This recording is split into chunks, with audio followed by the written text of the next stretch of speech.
Ayat besar dalam mandiri dalam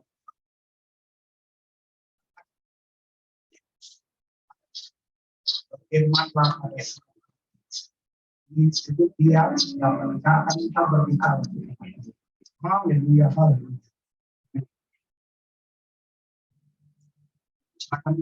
Saya mengucapkan terima kasih yang besar. Terima kasih buat pengurus yang mengundang saya pada hari ini. Kalau tidak keberatan, kita buka kitab kita di dalam Markus pasal 10 ayat 6 sampai 5. Kalau tidak keberatan, kita bangkit berdiri, kita berkonsol. Markus pasal 10 ayat 4 sampai yang ke-5. Saya baca yang pertama, saudara, yang berikut. Lalu tibalah Yesus dan murid-muridnya di Yeriko, dan ketika Yesus keluar dari Yeriko bersama-sama dengan murid-muridnya dan orang banyak yang berbondong-bondong, ada seorang pengemis yang buta bernama Bartimius, anak Timius, duduk di pinggir jalan. Saudara,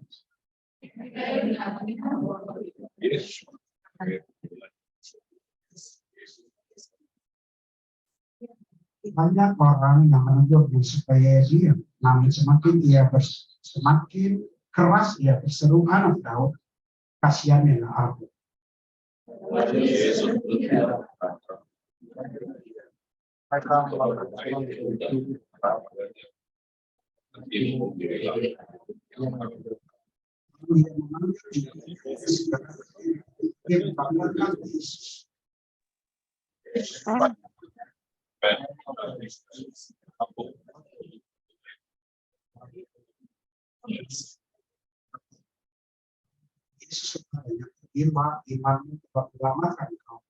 Saat itu juga melihatlah ia lalu mengikuti Yesus dalam perjalanan.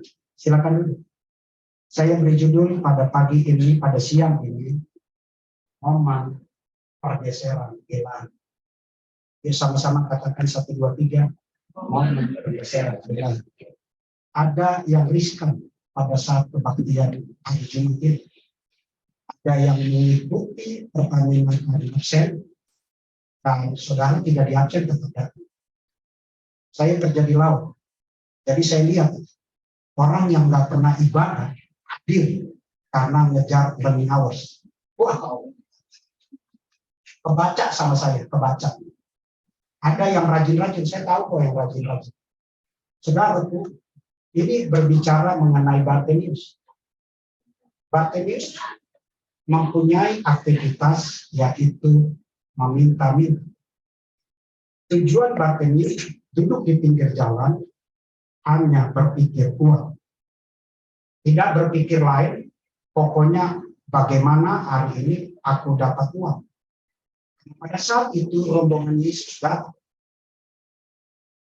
Entah bagaimana, entah menurut sejarah mana, Bartimius tahu ada Yesus. Saudaraku, ini seorang pengemis yang di otaknya adalah cuan. Tetapi pada saat Yesus datang, uang itu tidak berharga lagi sama dia. Dia tidak berpikir bahwa uang segala-galanya. Yang dia pikir adalah Yesus.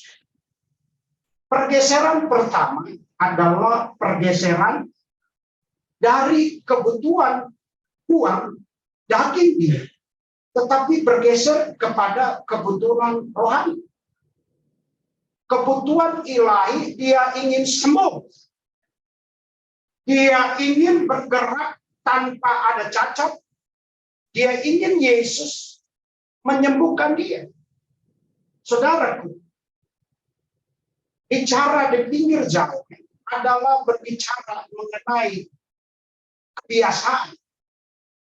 Setiap hari dia akan lakukan kebiasaan itu, duduk di pinggir jalan untuk meminta. Kalau kita aplikasikan pada siang hari ini sama dengan saudara. Setiap hari bangun pagi kalau berdoa, Kalau baca firman, saya nggak tahu. Tetapi aktivitas itu mengunci saudara. Yang saudara pikirkan adalah kinerja. Yang saudara pikirkan baik di mata orang. Tetapi apakah di dalam hidupmu ada nggak momen untuk memikirkan Yesus dalam hidupmu? Saya tidak bisa jawab. Saudaraku, kadangkala pekerjaan ini mengunci kita. Betul atau betul? Betul. Saya juga karyawan kok, saya tahu kok. Mana yang berpikir tentang learning hours, mana yang berpikir untuk ibadah tepat di saya, tidak bisa jawab. Tetapi Bartimeus mengambil momen itu. Enggak, Yesus. Blaise Pascal dia katakan, ada tempat yang kosong di hati. Tidak bisa terisi dengan hartamu. Tidak bisa terisi dengan keluargamu. Tidak bisa terisi oleh kekayaan. Tempat yang kosong ini hanya bisa ditempatkan oleh Yesus Kristus. Katakan amin. Lambaikan tanganku, katakan puji Tuhan. Dan oleh sebab itu, pergerakan saya adalah sekarang berbeda. Pergerakan saya berbeda. Saya inginkan di dalam hidupku ada pergeseran rohani tentang Yesus. Karena Yesus yang memberikan kekuatan kepadaku. Karena Yesus yang membawaku sukses dalam hidupku. Karena Yesus adalahnya segala dalam hidupku. Katakan amin.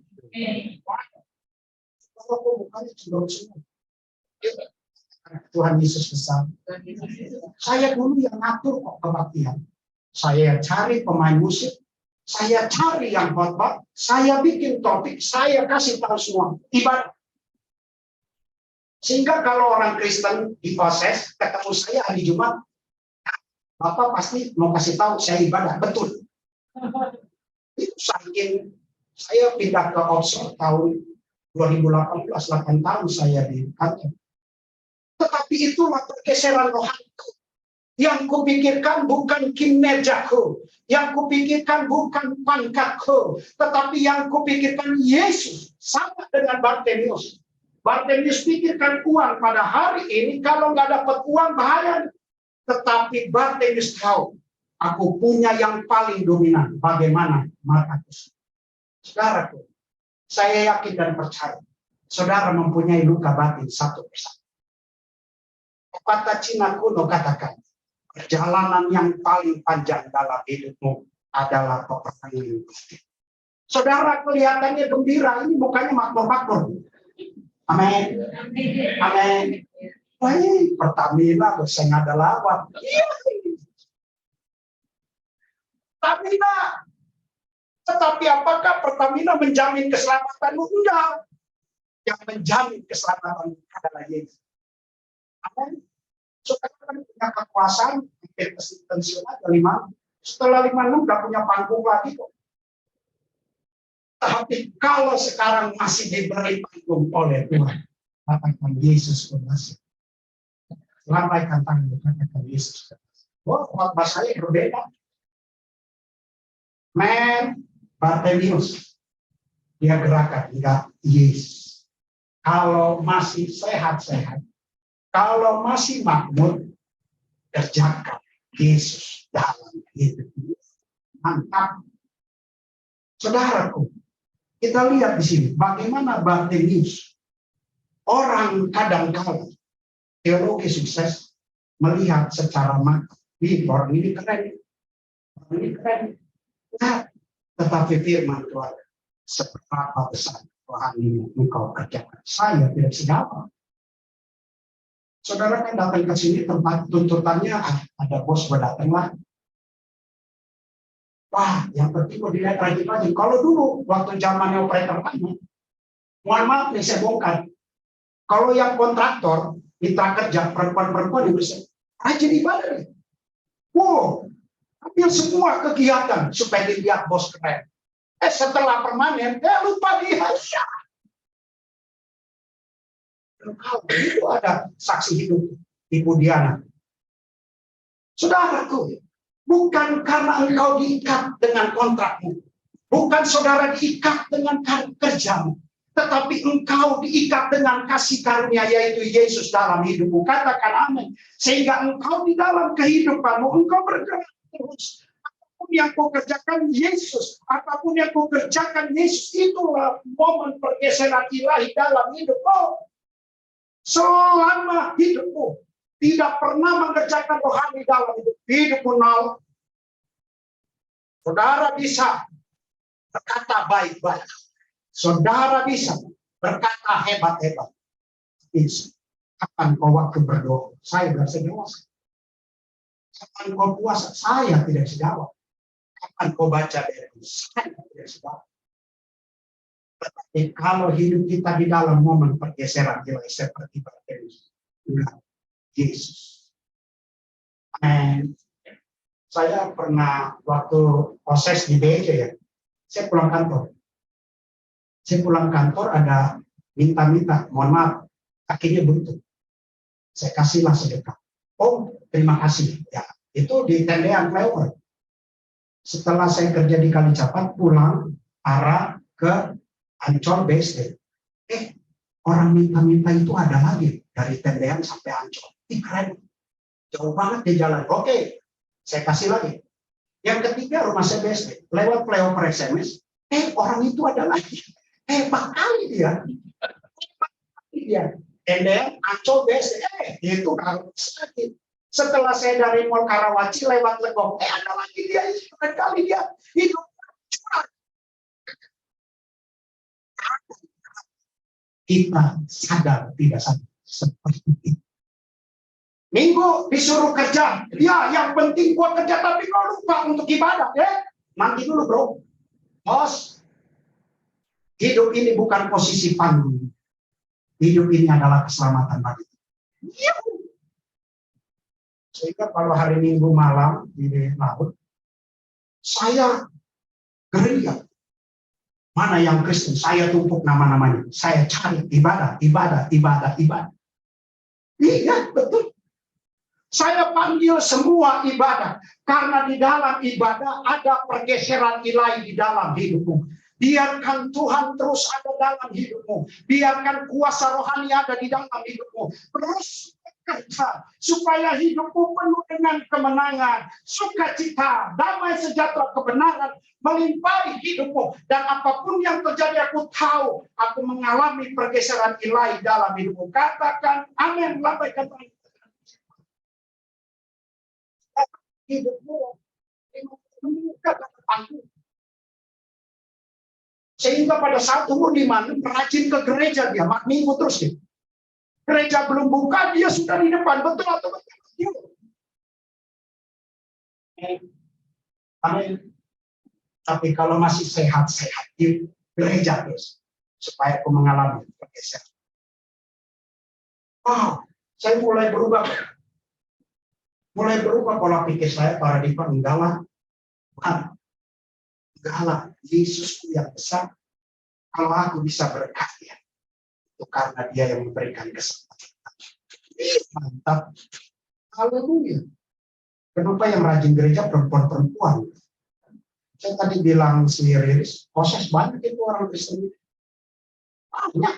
Saya udah tahu mana yang rajin-rajin, mana yang malas. Saya baca terus. Ini dulu malas. Tapi kalau kebaktian learning hours dia ada. Tak tahu dia dengerin atau enggak. Biarin aja online gak apa-apa.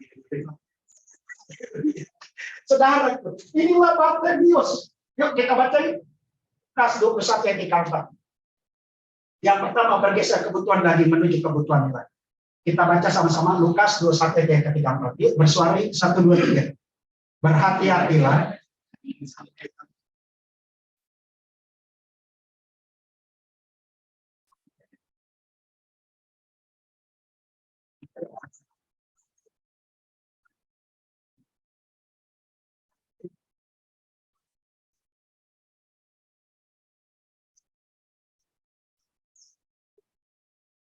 Saya sengaja suruh saudara baca. Saudara, di dalam kehidupan saudara dan saya ada 2 hal yang menjadi catatan. yang menjadi ada dalam hidup. Yang pertama, bicara mati.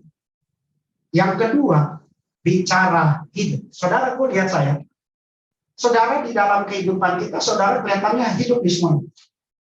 Nggak tahu saudara sebenarnya adalah mimpi lagi berjalan, simbolisme. Mimpi berjalan. Apapun di dalam kehidupan kita, kita mati. Matinya kenapa? Nggak tahu. Nggak tahu masa berdoa. Nggak tahu mati. Kelihatannya hidup mimpi tidur, tetapi saudara mati. Tidak tahu mengerjakan pekerjaan Tuhan. Yang penting Tuhan hari itu datang seperti robot, pulang pergi ya sudah. Tetapi dalam firman Tuhan, kau harus hidup. Artinya hidup, kau harus mengerjakan perkara-perkaranya Tuhan. Katakan amin. Sekecil apapun, saya ulang. Sekecil apapun engkau mengerjakan ibadah. Mau ngatur ini, mau ngatur itu, mau ngatur. Engkau akan memenuhi perhatian saudara untuk digedor. Aku ada di dalam ibadah. Yuk, saudaraku, sekecil apapun, pada saat engkau ketemu yang Kristen, yuk ibadah. Sekecil apapun, aku menaruh firman di mulutmu. Sekecil apapun engkau kerjakan, kerjakan itu buat Yesusku yang dahsyat. Katakan amin. Yuk, yang kedua. Ayat pada 7 dan 14. Saya bacakan bagi saudara. 7 dan 14. Ketika didengarnya bahwa ia adalah seorang miskin, mulailah ia berseru, Yesus, anak Daud, kasihanilah aku. Banyak orang menegur supaya ia diam. Namun semakin keras ia berseru, anak Daud, kasihanilah aku. Yang kedua adalah bergesernya indera daging menuju indera ilahi. Saudara lihat saya. Pada saat Yesus datang, Bartemius berteriak, Yesus! Yesus! Tetapi Yesus tidak mendengar. Malah murid-muridnya, bro, diam lu, gak usah teriak lu. Karena pada waktu itu, Yesus memang lagi dicari, DPO, daftar pencarian orang. Karena orang Yahudi tidak suka namanya Yesus. Tetapi apakah Bartemius duduk diam? Ya sudah diam. Enggak. Dia berubah dari panggil Yesus. Dia berubah memanggil Daud. Saudaraku, lihat saya. Orang Batak itu ada karung. Betul atau betul? Betul. Yang dipanggil Yesus. Marganya belum. Marga saya pengembas, orang Sangir. Bukan orang Batak. Pada saat dipanggil Otniel, Yesus nggak dengar. Tapi pada saat dipanggil Daud, bangsa Yahudi itu mempunyai pegangan yang kuat. Yang ketiga pedoman. Yang pertama adalah sejarah. Yang kedua keimaman. Yang ketiga adalah tradisi. Ini dipegang mantap. Ada namanya epidum. Bartemius bukan orang bodoh. Bartemius tahu sejarah. Pada saat aku panggil Daud, berbicara mengenai nenek moyang. Artinya, pada saat Yesus tahu, Bartemius memanggil Daud, dia tahu mengenai sejarah. Saudara, seperti apa besar engkau tahu sejarah dalam hidup? Saya nggak bisa jawab. Saya terlalu yakin. Pada saat saudara ingin bekerja, masuk apply, saya yakin saudara berdoa kepada Tuhan. Betul atau betul? Betul. Kalau perlu panggil pendeta, doakan. Karena tujuan saudara adalah kerjaan cuan duit. Tetapi Bartemius tahu menggeser indera daging kepada indera ilahi. Dia katakan Yesus. Saudaraku, seberapa besar saudara panggil Yesus dalam hidup. Seberapa dahsyat engkau keluarkan mulutmu untuk katakan puji Tuhan. Seberapa besar dalam hidup engkau katakan haleluya, saya tidak bisa jawab. Kriteria Kristen harus keluar dari mulut Yesus. Harus keluar dari mulutmu, puji Tuhan. Sehingga saya ajak saudara katakan puji Tuhan.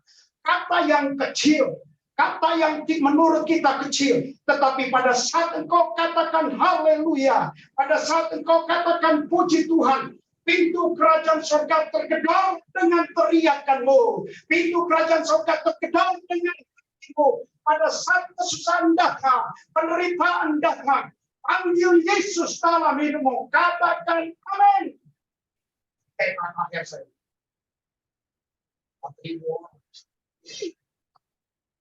Bodohmu, tidak apa-apa. Saya suka cita dalam Tuhan.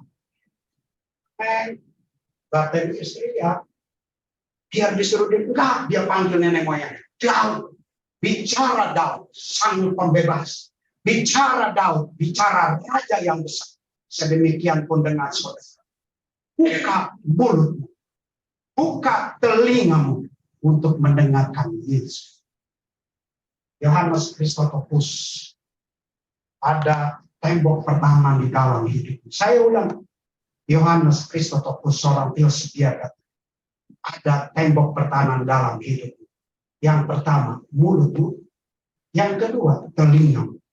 Yang ketiga, hatimu. Yang keempat adalah pikiran. Selama dalam hidup, engkau berpencet, engkau tidak dilirik, teriaklah kepada Yesus. Dan saat engkau teriak, disitulah terjadi pergeseran. Haleluya! Haleluya! Katakan haleluya! Haleluya. Jangan pelit-pelit katakan haleluya. Itu Alkitabnya. Pada saat engkau katakan haleluya, engkau menggerakkan pandanganmu. Engkau menggeser pandanganmu kepada Yesus. Saya dari tadi minum kopi katakan haleluya. Pada saat bawa mobil katakan terus mulut ini memuliakan nama Tuhan. Seberapa besar engkau menarik dirimu untuk baca firman. Saya tidak bisa jawab. Sekarang tuh orang semua sibuk. Sibuk semua. Mau duduk sendirian, yang dilihat pasti HP. Betul atau betul? Betul. Saya perhatikan tadi saya orang sibuk sekali. Saya yakin cuma baca WA. Saya yakin lihat TikTok kok. Saya lain lihat Instagram. Saya nggak main itu semua. Saya nggak mau WA aja. Karena aku nggak mau. Kalau enggak saya nggak mau. Saya ini bicara kekristenan, bicara mengenai kehilanganmu, bicara kristenan, bicara mengenai penderitaanmu, bicara kekristenan, bicara penderitaan. Kalau perlu mati buatnya, seberapa besar engkau kehilangan waktumu untuk berdoa, saya tidak bisa jawab. Seberapa besar engkau kehilangan waktu untuk puasa, saya tidak bisa jawab. Seberapa besar engkau membaca firman, saya tidak bisa jawab. Tadi pun saya ngopi, saya tetap baca. Oh, ini dipengaruhi hati tentang orang supaya pergeseran tidak bicara panjang, bicara sebenarnya saya. Amin. Pakai kata sebelum masih ada gaji, selama masih ada asuransi. Nanti lo kalau dari mana bengong lo, bengong. Tetapi aku sudah bekerja sebelumnya, terus melayani. Bisa berdiri. Hari ini hari yang paling sukacita sama saya untuk ibadah terus. Hati sendiri, panggil sendiri. Kenapa? Yuk. Geserlah rohani dari daging menuju indah. Kupingmu dengarlah firman. Bartimius berteriak. Dia pakai telinganya Yesus. Dia pakai mulutnya Yesus. Dia pakai hatinya Yesus. Karena dia ingin bergerak dengan temboknya. Dia kekurangan untuk melihat. Tetapi telinganya masih bisa mendengar. Mulutnya masih bisa teriak dengan saudara. Seberapa besar di dalam hidupmu engkau teriak. Seberapa besar engkau dengan telingamu untuk tetap Yesus. Yesus adalah tubuh pertahananmu. Yesus adalah tembok pertahananmu. Yesus. Baik. Yuk kita baca itu. Mazmur 34. Ayat yang ke-14. Baca sama-sama ini. 1, 2, 3. Mazmur 34 ayat 14. Lihat di depan kita baca sama-sama. 1, 2, 3. Jangan mengeluarkan kata-kata yang jahat. Dan jangan suka akan tipu. Ini kekuatan iblis. Lihat saya. Musuh yang paling besar buat iblis bukan saudara. Musuh yang paling besar buat iblis adalah Tuhan. Tetapi dia pakai saudara sebagai pangkat. Allah yang besar. Cinta kepada ciptaannya. Tetapi saudara jadi friend dengan kuasa kegelapan. Betul atau betul? Betul. Seberapa besar waktumu baca Alkitab? Saya nggak bisa jawab. Yuk, teruslah gemakan baca Alkitab. Waktu sempitmu, bacalah Alkitab. Di kereta api kah? Di busway kah? Dimanapun. Ambil handphone, baca. Mau pintar, baca Alkitab. Jangan cuma ngomong doang. Baca Alkitab. Saya ada grup baca Alkitab. Saya sudah 14 kali. Saya ikut terus. Supaya hati yang kosong ini ditempatkan firman. Karena firman adalah terang bagi jalan. Amin. Yuk yang terakhir. Di ayat yang ke-50. Saya bacakan dulu sebentar. Lalu ia menanggalkan jubahnya. Ia berdiri dan pergi mendapatkan Yesus. Yang ketiga, bergesernya kesombongan daging menuju kerendahan ilahi. Lihat saya, orang Yahudi tidak akan melepas jubah walaupun dia seorang minta-minta. Lihat saya, budaya Yahudi dia akan mempertahankan jubah outernya. Itu kebudayaan. Siapapun dia, walaupun dia di pihak yang bawah, tetap tidak akan meninggalkan jubah. Bicara jubah, bicara identitas dia. Bicara jubah, bicara mengenai kekayaan dia. Bicara jubah supaya dia dihargai.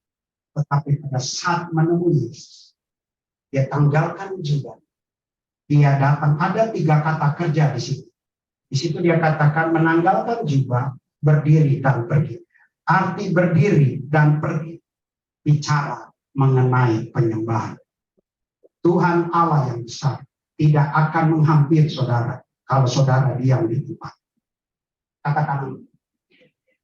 Tapi kalau saudara punya masalah, saudara punya penderitaan, hampirilah Yesus. Itu bicara mengenai penyembahanmu. Seberapa besar engkau datang ke kamarmu, berlutut dan berdoa. Saya tidak bisa jawab. Yang saudara lakukan adalah makan berdoa. Makan siang berdoa. Makan. Betul atau betul? Betul. Tetapi seberapa besar kau merasa kehilangan waktunya untuk berdoa. Wow. Sombong. Dan boy kau. Si Pargabus kau. Semuanya dia tahu. Tapi dia mau baca. Tetapi firman Tuhan dia kata, aku mengerjakan. Saudaraku, Yesus yang besar tidak menghitung-hitung kesalahan. Saya ulangi, Yesus yang besar tidak menghitung-hitung kesalahan. Yesus yang besar, dia menghitung seberapa besar engkau mengerjakan ketulusan.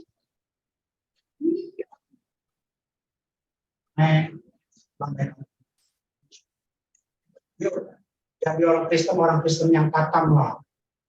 Jangan ibadah ini secondary. Itu menurut lo, karena lo tidak pernah merasakan cinta kasih. Tetapi kalau kita semua yang percaya, kita merasakan kasih Tuhan, dia menjadi pribadi. Dia yang jadi utama. Karena di dalam keluargamu Yesus, di dalam anakmu Yesus, di dalam suamimu Yesus, engkau berdiri dengan keluarga yang takut. Supaya di dalam hidupmu pergeseran ilahi terjadi. Memang jatuh. Paham Epictetus dia katakan. Selama perjalananmu seperti Yesus jatuh, berdiri lagi. Jatuh, berdiri lagi. Jatuh, berdiri lagi. Itulah Pak Epictetus. Saya yakin dan percaya dalam hidup kita. Kita tidak pernah stabil. Tetapi ada waktu jatuh berdiri lagi. Jatuh berdiri lagi. Nah itu kekuatan menjadi momen pergeseran nilai. Di situ pada saat khotbah, engkau tahu ada Yesus yang memberikan kekuatan. Katakan amin. Beri kemuliaan bagi nama Tuhan. Saya pun pernah jatuh. Saya pun pernah tergeser posisi. Duduk di pojok, dikasih meja kecil. Selama 2 tahun gak dikasih kerjaan sama bosku. Tapi apakah aku marah kepada bosku? Enggak. Aku tetap kerjakan mengenai kartu pintar aja. Setiap hari kartu pintar. Baca sampai mata melotot. Tetap aja aku kerjakan selama 2 tahun. Geser posisi. Tetapi aku membenci bosku. Hingga bangga di pekerjaan itu. Pada saat itu.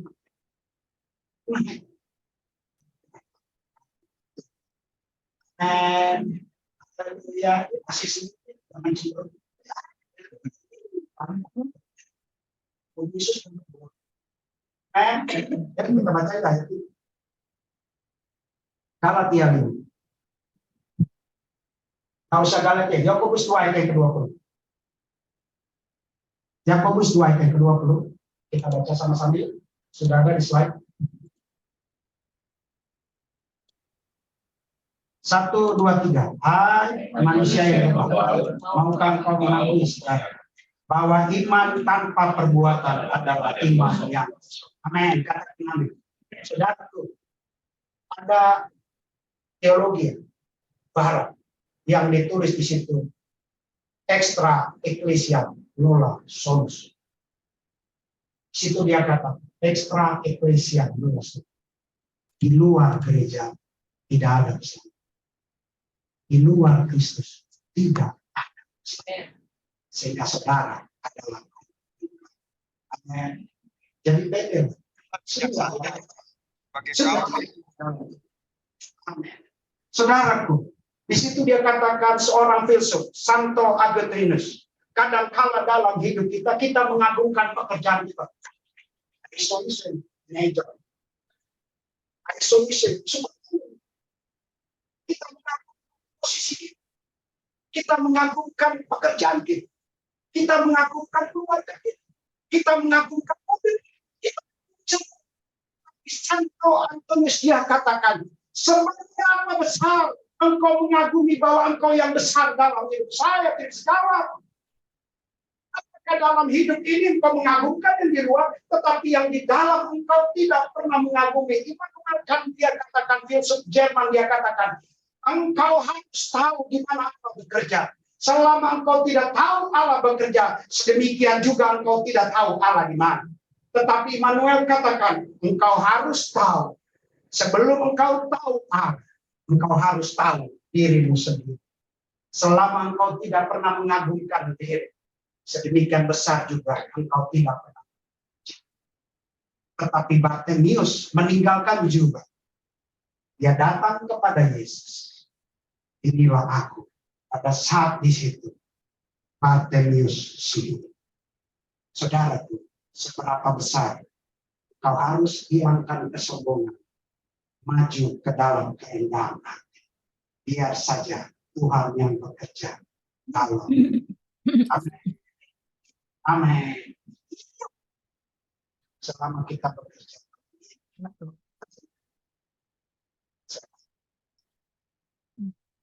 Saudara, untuk menjadi Kristen bukan menjadi seorang yang selalu menang. Enggak. Menjadi Kristen, saudara tangguh menghadapi. Saya terus ngecat dengan satu kenalan saya. Seorang direktur. Banyak uang. Banyak duit. Tapi dia sedang sakit.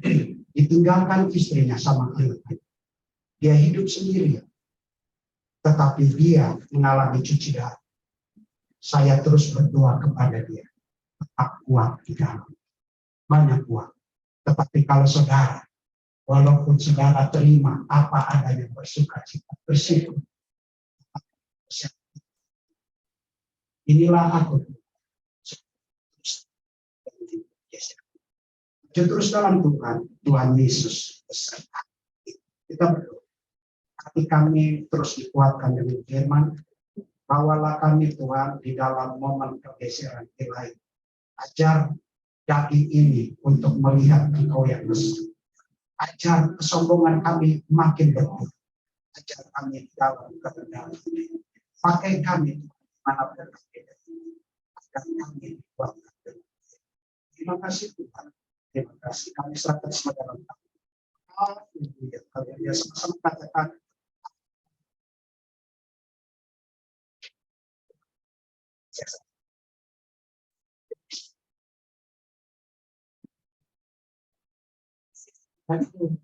Jadi kalau